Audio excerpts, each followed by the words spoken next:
지난 박근혜 정권은 규제 완화라는 이름으로 의료 민영화를 추진했다.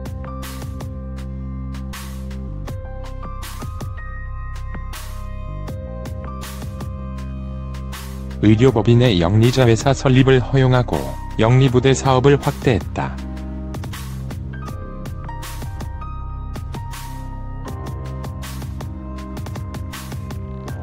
신의료 기술 평가를 간소화하고 임상시험 규제를 완화했다.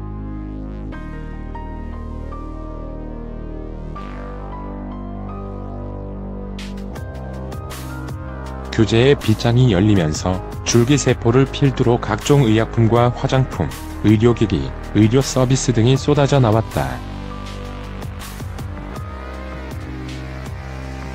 그리고 현재 문재인 정부는 개혁, 혁신과제라는 이름으로 지난 정권의 의료 정책을 고스란히 계승하고 있다.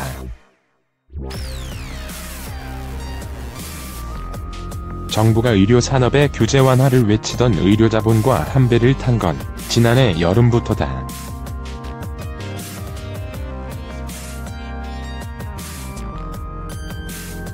지난해 6월 8일 제1차 혁신성장 관계장관 회의에서 당시 김동연 부총리는 규제 완화에 대한 정부 의지를 보여주겠다고 공언했다.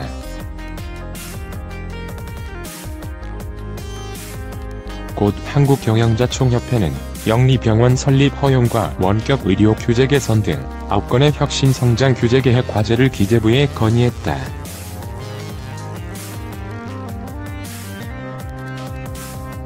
이후 8월 16일 문재인 대통령은 선한 기능을 언급하며 원격 의료가 필요하다고 거들었다.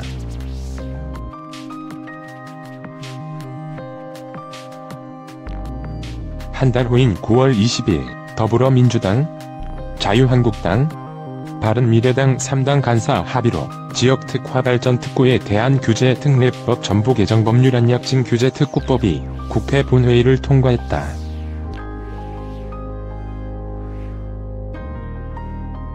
보건의료시민사회단체들은 즉각 반발했다.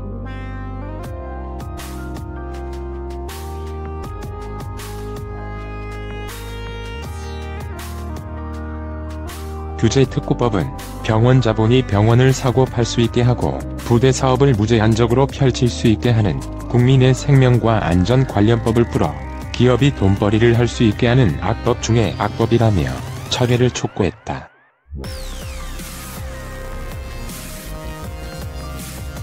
규제특구법은 특정 지역에 한해 신기술을 적용한 제품 및 서비스의 규제를 풀어주는 법안이다.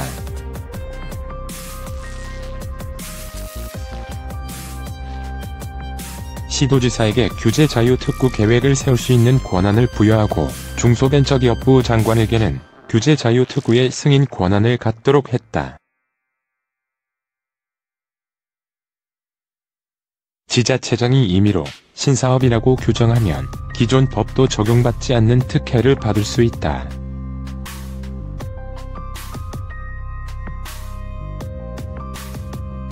국민의 생명과 안전, 환경에 영향을 끼칠 소사업들도 브레이크 없이 시장에 나올 수 있다.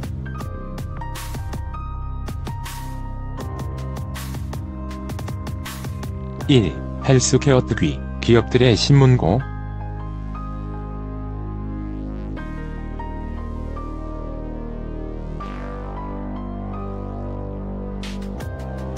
박근혜 정부가 의료 민영화를 창조경제라 불렀다면 문재인 정부는 이를 4차 산업혁명이라 부른다.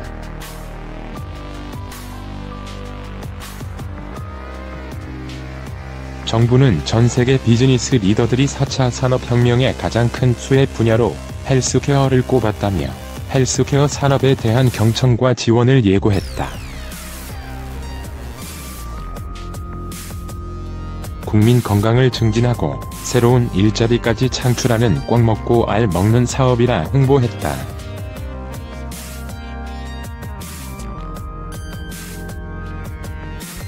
(2017년 12월) 4차 산업혁명위원회 산하헬스케어 특별위원회는 이런 배경에서 만들어졌다.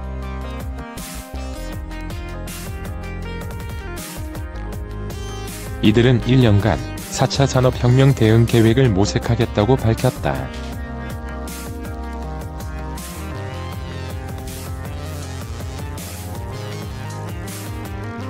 하지만 실제로는 산업계 요구를 그대로 받아 안아 정부에 전달하는 빵 셔틀의 역할만 했다.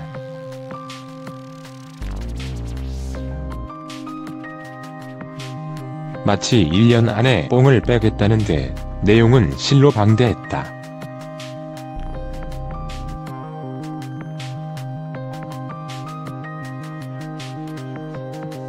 그리고 지난 1년간 위원회는 문 대통령으로부터 의료기기 분야 규제 완화를 이끌어냈다.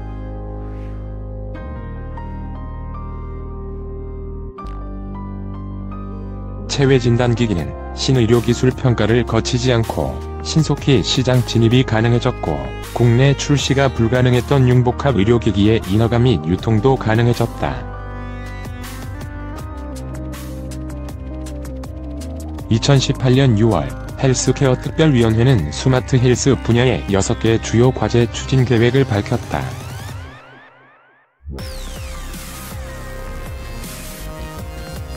보건의료 빅데이터, 신약 개발 및 임상시험, 의료기기 규제 완화 등이 중점 과제였다.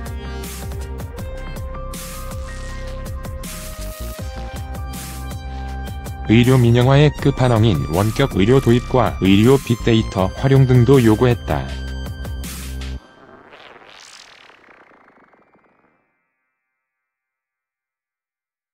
장병규 4차 산업혁명위원장 역시 이를 강조하고 나섰다.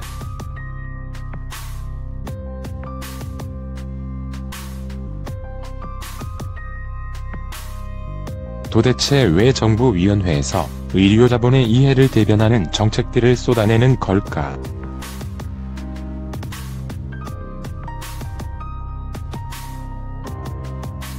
의료산업계 인사들이 대거 포진하고 있는 헬스케어 특위 구성을 보면 그 답을 찾을 수 있다.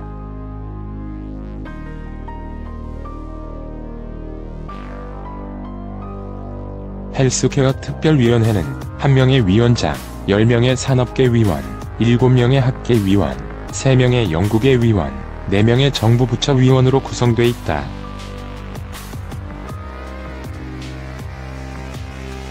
그중 산업계 위원들에 대한 불투명한 선정 과정과 대표성은 두고두고 논란거리였다.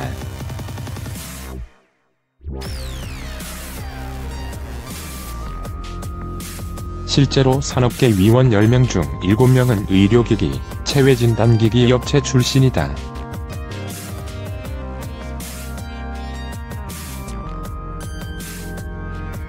규제 완화의 직접적 이해 당사자들인 셈이다.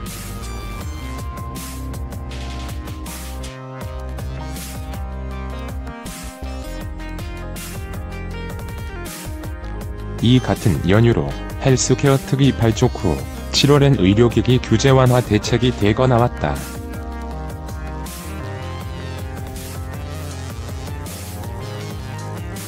학계 위원으로 위촉된 교수들 중 일부는 관련 기업에 몸을 담고 있다.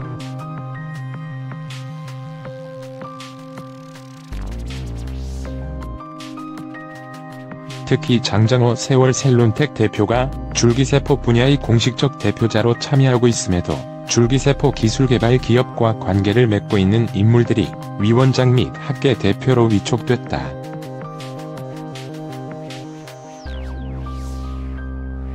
우선 특위위원장인 박웅양 성균관대 의대 교수는 삼성 유전체 연구소에서 유전체 분석 시스템을 개발하고 있다.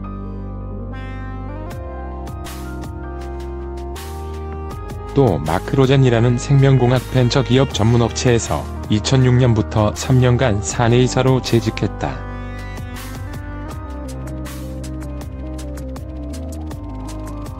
마크로젠은 개인 유전 정보 분석, 질환 예측 및 진단용 유전자 발굴, 줄기세포 기술 개발에 집중하는 회사다.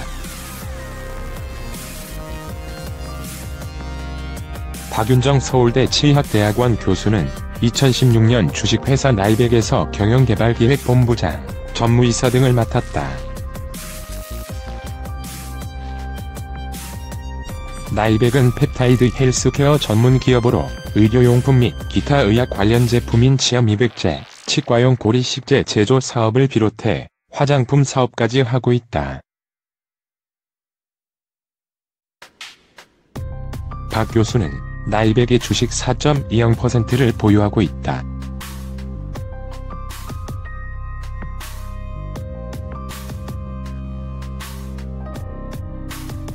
오정미 서울대 약학대학 교수는 하임바이오에서 임상자문위원을 맡고 있다.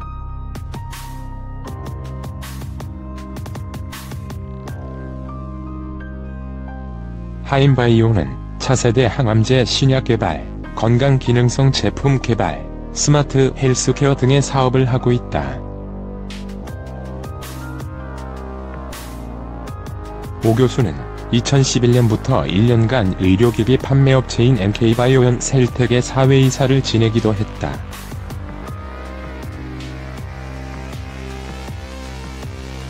김준현 건강세상 네트워크 공동대표는 지난해 8월 27일 국회에서 열린 문재인 정부의 보건의료 혁신성장론, 무엇이 문제인가? 토론회에서 헬스케어 특유의 문제를 꼬집었다.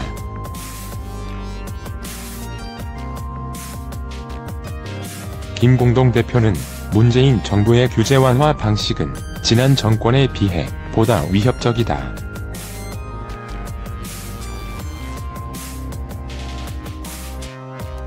선진입부 평가 방식의 포괄적 네거티브 규제를 국민의 생명과 직결된 보건의료 분야에 전면 적용했다라며 특정 산업체 요구를 근간으로 경제부처 중심으로 규제 완화의 틀거리를 세우고 보건의료 관련 부처가 경쟁하되 산업계 민원을 근거로 이를 지원하고 실행수단을 강구하는 방.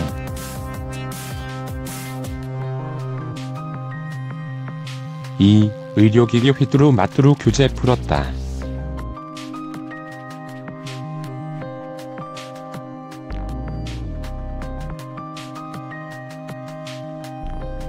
지난해 7월 19일 정부는 관계부처 합동으로 혁신성장 확산을 위한 의료기기 분야 규제 혁신 및 산업 육성 방안을 발표했다. 핵심은 의료기기의 시장 진입 시간을 최대한 단축시키는 것이다.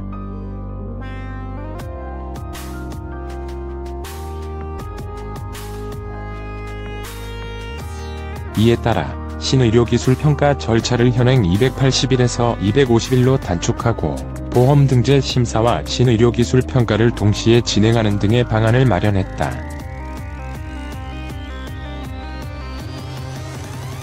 인체 안전성의 우려가 적은 의료기기에 한해 포괄적 네거티브 규제를 도입하는 정책도 있었다.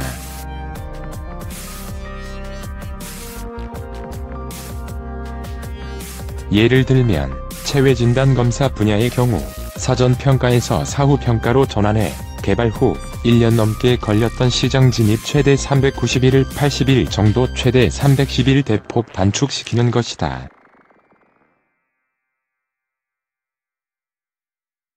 체외진단 인비트로 다이어그노스틱스 제품으로는 임신진단 시약부터 위해성이 높은 수혈용 감염질환 HIV, HBV, HCV 선별 시약, 혈액형 확인 시약, 인플루엔자 감염 진단 시약, 종양검사 시약까지 다양하다.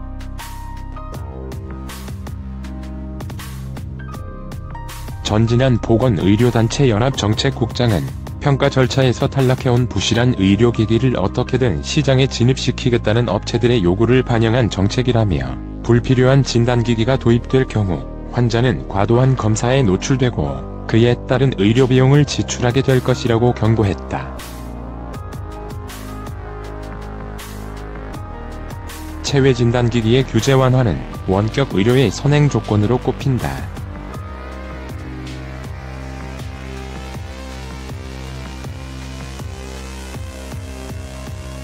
원격 의료가 활성화될 경우 가장 큰 시장 확대가 예상되는 장비이기도 하다.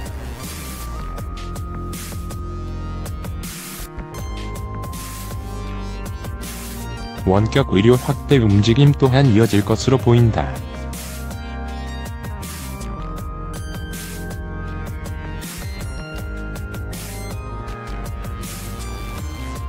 지난 12월 17일 관계부처 합동으로 발표한 2019년 경제정책 방향은 원격 진료 확대 내용을 포함하고 있다. 1차 의료기관에서 만성질 환자에 대해 스마트폰 등을 활용한 비대면 모니터링 사업 추진하고 환자의 건강, 생활을 모니터링해 맞춤형 교육, 상담 등 환자 관리 서비스 제공하겠다는 것이다. 3. 환자 정보 푼다.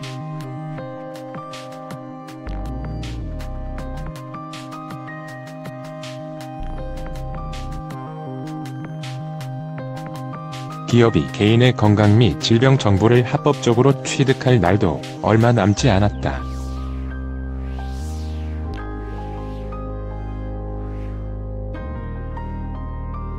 문재인 정부는 바이오, 헬스 산업 활성화 등을 명분 삼아 개인정보보호법상 민감 정보로 분류되는 건강정보까지 빗장을 여는 규제 혁신에도 속도를 내고 있다.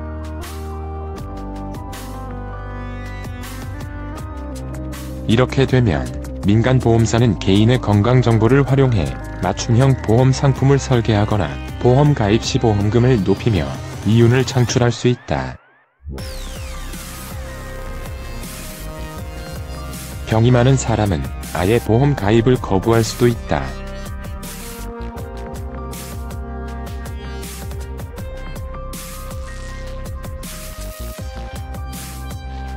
민간보험사에게 보건의료 빅데이터는 그야말로 황금알을 낳는 거위다.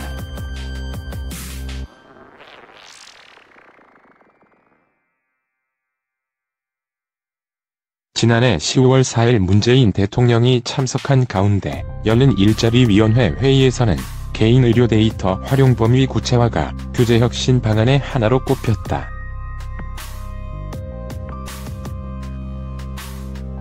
바이오, 헬스 산업에 활용할 보건의료 빅데이터를 구축하자는 취지다.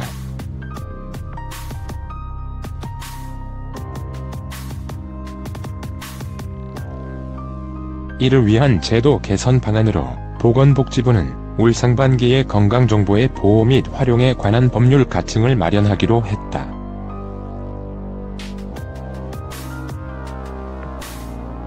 정부는 기관으로부터 자기 정보를 직접 다운받고 제3자 제공을 허용하는 방식이므로 개인이 정보의 주체가 되는 법이라고 주장한다.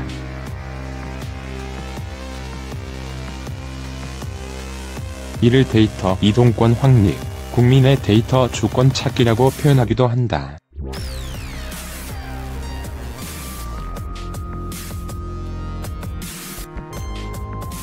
하지만 보건의료단체들은 마이데이터 사업은 자신의 의료정보를 자신이 내려받아 개인적으로 사용할 수 있다는 조건을 편법으로 이용하는 것이라며 포괄적 동의 방식으로 충분한 설명이나 고지 없이 다수의 개인 건강검진 기록이 제3자에게 자동 전송될 우려도 있다고 지적한다.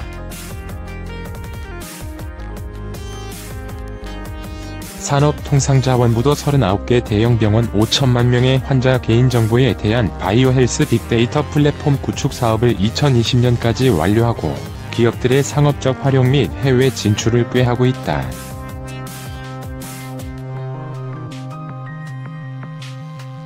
이 사업 역시 정부 주체의 동의 없이 39개 병원장들의 동의만으로 사업이 이미 진행되고 있다.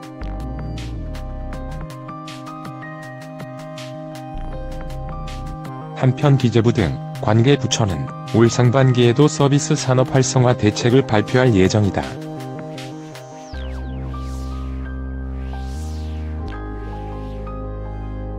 여기에는 의료를 포함해 관광, 물류, 게임, 콘텐츠 산업 등 4개 분야의 활성화 방안이 주요 내용으로 담길 전망이다.